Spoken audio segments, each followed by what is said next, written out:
Salut à tous, aujourd'hui nous allons vous parler de Klay Thompson. Si tout le monde connaît son talent de basketteur et de shooter d'élite, certaines anecdotes, elles, sont moins connues. Voilà pourquoi dans la vidéo d'aujourd'hui, nous allons vous apprendre 5 choses, et même peut-être plus, que vous ne connaissez probablement pas sur celui qui représente la deuxième moitié des Splash Brothers. Et pour commencer, sachez que même si aujourd'hui Klay possède un peu cette image de gendre idéal, il n'a pas toujours été un enfant de cœur, connaissant même de légers démêlés avec la justice à l'époque de la fac. En 2011, alors qu'il était junior à Washington State et qu'il était le meilleur scoreur de la conférence Pac-10, l'arrière donnait tout sur le terrain pour permettre à son programme de participer à la March Madness. Beaucoup de choses auraient pu se décider dans un match important, en fin de saison, face à UCLA, et Klay, qui venait de planter 22 points face à USC, était chaud bouillant. Problème, il n'a pas pu jouer. Pourquoi? Car peu avant la rencontre, la star de Washington State s'était fait arrêter par la police. Ouais, suite à un contrôle routier, 2 grammes de weed avaient été trouvés dans son véhicule, et le timing était le pire possible. Ken Bone, le coach de Washington State, avait déjà suspendu pour un match Reggie Moore, un coéquipier de Klay, plus tôt dans la saison pour un événement similaire. Même si la rencontre était super importante et que l'équipe ne pouvait pas se passer de sa star, il n'avait pas le choix. Dans un souci d'équité, il devait donner la même suspension à Thompson.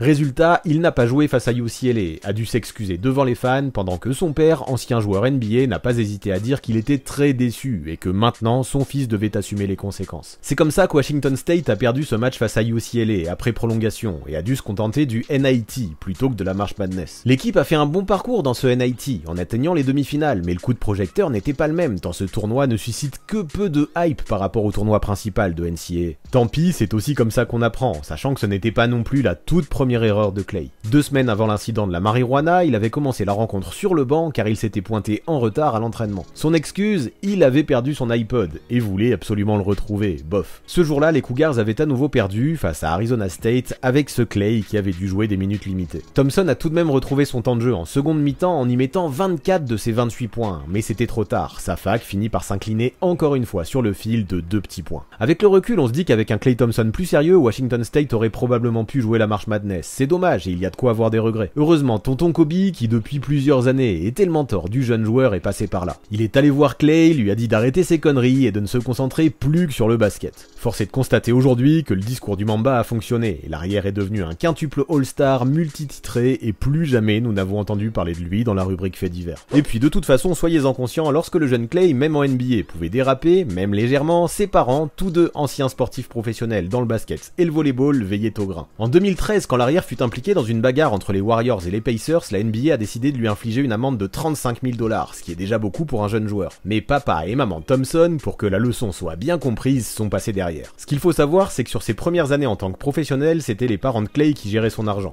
Ils encaissaient tous ses salaires, les plaçaient sur un compte bloqué et distribuaient à leur fils les sous dont il avait besoin. Le but était de lui éviter de dilapider trop vite son argent et de faire en sorte qu'en cas de coup dur ou non, il ait de quoi assurer ses arrières pendant longtemps suite à sa carrière de basketteur. C'est ainsi qu'après la baston, l'enveloppe hebdomadaire du fiston fut diminuée par 2, boum. Klay avait beau avoir 22 ans à l'époque, peu importe, il était encore sanctionné, privé d'argent de poche, ça marchait comme ça chez les Thompson. Michael, le paternel, n'a d'ailleurs pas hésité à donner les détails de la distribution d'argent à son fils. Il lui donnait de quoi payer son loyer, en gros 3 000 $ par mois. En plus de ça, il lui distribuait 300 billets verts par semaine, ce qui selon lui était déjà beaucoup pour aller au cinéma et manger des pizzas. Ça peut paraître sévère dit comme ça, surtout que Michael ajoutait que si son fiston voulait date une fille, il n'avait qu'à aller à l'épicerie, acheter une bouteille de vin à 30 $ et l'inviter à la boire dans sa bagnole. C'est rude pour un joueur NBA qui dans les faits était déjà millionnaire. Nul ne sait si aujourd'hui Thompson invite toujours ses conquêtes à boire des bouteilles de Cabernet dans un parking, et on n'espère pas. Toutefois, difficile de critiquer l'éducation qui lui a été donnée quand on voit l'homme et le joueur qu'il est devenu aujourd'hui. Petit fun fact à connaître aussi, c'est que la famille Thompson a grandi dans l'Oregon, dans une petite bourgade de 35 000 habitants nommée Lake Oswego. Et là-bas, dès l'école primaire, Klay s'est fait un pote que vous connaissez bien vu qu'il s'agissait de Kevin Love. Très vite, les deux gamins se sont mis au sport, mais pas au basket, plutôt au baseball et dans 2 équipes différentes. Et ce qui est fun, c'est que plusieurs fois, les 2 garçons se sont affrontés en finale de la Little League de la petite ville. Selon Klay, les 2 potes entretenaient une rivalité très sérieuse, le joueur des Warriors n'ayant jamais caché que Love était vraiment meilleur que lui dans le baseball. Les deux étaient talentueux, aucun doute, mais l'ailier fort des Cavs dominait déjà toute la ville dans sa classe d'âge. Thompson a même avoué qu'à un moment frustré alors qu'il était lanceur et que Love était batteur, il lui avait lancé une balle droit dessus, et si Kevin l'a esquivé, elle lui a quand même tapé droit dans le dos. Si vous doutez de son sérieux, sachez que l'anecdote a même été confirmée par le joueur des Cavs qui en rigolait encore il y a quelques années. Et oui, c'était des histoires de gamins, et cela n'empêchait empêchait pas les deux poteaux, qui en plus étaient voisins, de continuer à s'éclater ensemble, même en dehors des terrains. En 6ème, ils se retrouvèrent même dans la même sélection, les Lake Oswego All-Stars, pour disputer le tournoi de l'Oregon. Michael, le père de Clay, lui, parlait de la domination de Kevin Love, affirmait qu'à chaque fois qu'il lançait la balle, il avait peur pour le batteur au vu de la puissance à laquelle le jeune garçon était capable de lancer. Mais bon, Clay n'était pas mauvais non plus, et il a même gardé quelques restes. Il y a quelques années, invité à un match de MLB, il a envoyé, en ouverture de la rencontre entre les Athletics et les Giants, une balle à plus de 143 km/h, soit plus rapide que certains joueurs professionnels. Pas mal, non? Mais bref, vous le savez, l'avenir de ces deux kids s'est ensuite décidé non pas sur les cours de baseball, mais sur les terrains de basket. Si les deux sont devenus de fines gâchettes qui se sont affrontés plusieurs fois en finale NBA et ont montré chacun de leur côté qu'ils étaient capables d'incroyables coups de chaud, ils ont aussi failli être transférés l'un contre l'autre si l'on en croit certaines rumeurs. Ouais, en 2014, alors que Love était sur le trading block du côté de Minnesota et est parti vers Cleveland, les Warriors aussi auraient fait une offre. Et dans celle-là, il y avait le nom de Klay Thompson. Ça ne s'est pas passé, mais décidément, qu'ils soient adversaires ou camarades, les destins de ces deux gros noms de la NBA paraissent liés depuis toujours, et même pour l'éternité. D'ailleurs, les coups de chaud de Klay Thompson, on les a évoqués, mais parlons-en avec plus de détails. Comme vous l'avez capté, l'arrière fait partie des tout meilleurs snipers de toute l'histoire de la NBA. Il peut enflammer les filets à peu près quand il veut, et même après sa blessure qu'il a écarté des parquets pendant 2 saisons et demie, il a prouvé dernièrement que son level était toujours bien présent. Là-dessus, on ne vous apprend rien. Par contre, saviez-vous que le Splash Bro était capable de shooter dans le noir? Dans une vidéo réalisée par Sport Science, le joueur est mis à l'épreuve et ses résultats sont clairement impressionnants. Pourtant, au départ, nous apprenons que le sniper se sert énormément de ses yeux, car lorsqu'il tente un tir, il regarde la cible pendant 90% du temps de la réalisation de son geste. C'est dire si le regard est important quand on shoot. Et pourtant, toute lumière éteinte, le Big Smokey a réussi à mettre 8 de ses 10 tentatives derrière la ligne à 3 points. C'est juste insane. Avec toutes les heures d'entraînement qu'il a accumulées, le shoot est juste devenu automatique pour le sniper, et ses qualités lui ont permis de battre tout un tas de records en NBA, que là, pour le coup, vous connaissez très bien. Mais ça coûte quoi de les rappeler? Déjà, c'est lui qui a mis le plus de tirs à 3 points en un seul match, avec 14. C'est aussi lui qui détient ce même record en un match de playoff, avec 11. Avec ses 37 points en un seul quart-temps aussi, personne n'a fait mieux dans l'histoire de la ligue, et ce qui est rigolo, c'est que derrière lui, avec 34 points, on a son pote de toujours Kevin Love.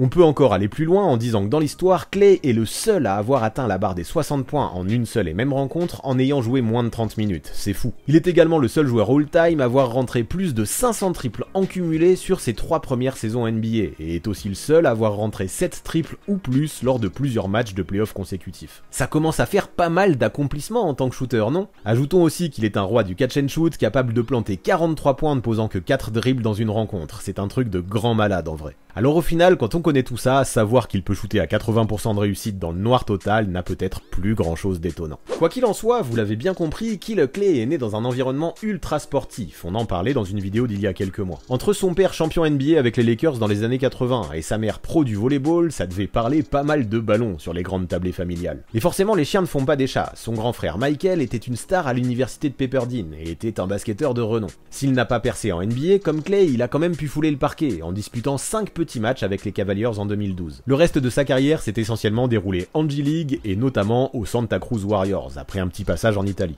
Ajoutons qu'au vu des origines de son père, il a choisi la nationalité bahaméenne et a porté plusieurs fois le maillot de la sélection nationale dernièrement, notamment pour les qualifications de l'America Cup 2022. Donc ok, il n'a pas eu la carrière de son frangin, mais Michael s'est quand même fait un bon petit nom dans le basket professionnel. Mais dans les frangins, à part Clay, celui qui a eu la plus belle carrière dans le sport pro, c'est le Benjamin de la famille, Trace. Lui n'est pas basketteur, mais professionnel dans le baseball. Drafté au 2e tour en 2009 en MLB, il était plutôt un journeyman, mais ça a tout de même de la valeur. Il est passé par les White Sox, les Dodgers, les Athletics et les Indians. Le souci, c'est qu'après un début de carrière plutôt prometteur du côté de Chicago, il n'a ensuite pas réellement confirmé. Aujourd'hui, il évolue en Ligue mineure du côté de Détroit et est sûrement un poil juste pour s'imaginer une longue carrière en MLB. Quoi qu'il en soit, être professionnel dans le sport que l'on kiffe, ce n'est pas donné à tout le monde, et voir que chaque membre de la famille, des parents aux enfants, ont réussi cet accomplissement chez les Thompson montre à quel point chacun possède un ADN de sportif. Précisons d'ailleurs que dans l'histoire, seuls 4 duos père-fils ont obtenu une bague en NBA, et celui composé par Clay et son padré est sûrement le plus connu en compagnie des Guokas, des Barry et des Walton. Bon, déjà ça en fait des anecdotes que vous ne connaissiez potentiellement pas sur Klay Thompson. Pour aller plus loin, on peut aussi ajouter que l'arrière est passionné par les échecs et qu'il fait partie des rares athlètes NBA sponsorisés par la marque de chaussures chinoise Enta. Il a également grandi en tant que fan des Lakers et notamment de Kobe, voilà pourquoi ses conseils furent si précieux, et a obtenu un rôle digitalisé dans Space Jam 2. Ça, c'est synonyme de fame. Mais l'anecdote la plus fun concernant Killer Clay concerne la relation qu'il entretient avec son chien Rocco, qui apparemment occupe une place prédominante dans son quotidien. Dites-vous que le canidé le suit bien souvent partout, jusqu'aux entraînements, et même jusque dans les vestiaires, jusqu'aux douches. Voir un bulldog chiller et déambuler dans le locker room des Warriors pendant que des gars à poil se lavent, avouez que c'est cocasse. Mais le plus fou, c'est que lorsque Thompson a dû négocier sa prolongation de contrat avec les Warriors, Rocco a lui aussi joué un rôle. Alors que les discussions traînaient et que les deux parties essayaient de trouver un terrain d'entente, Klay a brutalement tout interrompu. Pourquoi ? Eh bien, tout simplement parce qu'il devait rentrer nourrir Rocco. Les négociations ont tranquillement repris un peu plus tard et ont fini par aboutir, mais l'essentiel pour Klay n'était pas là. Ce qu'il voulait avant toute chose, c'est que son chien ait le ventre plein. Du Klay Thompson dans le texte, cette anecdote. Avant de partir, pensez à vous abonner à la chaîne de Basket Info, mais aussi à celle du 6ème homme afin d'obtenir 2 visions complémentaires de la NBA. Les dernières vidéos mises en ligne apparaissent juste sous vos yeux.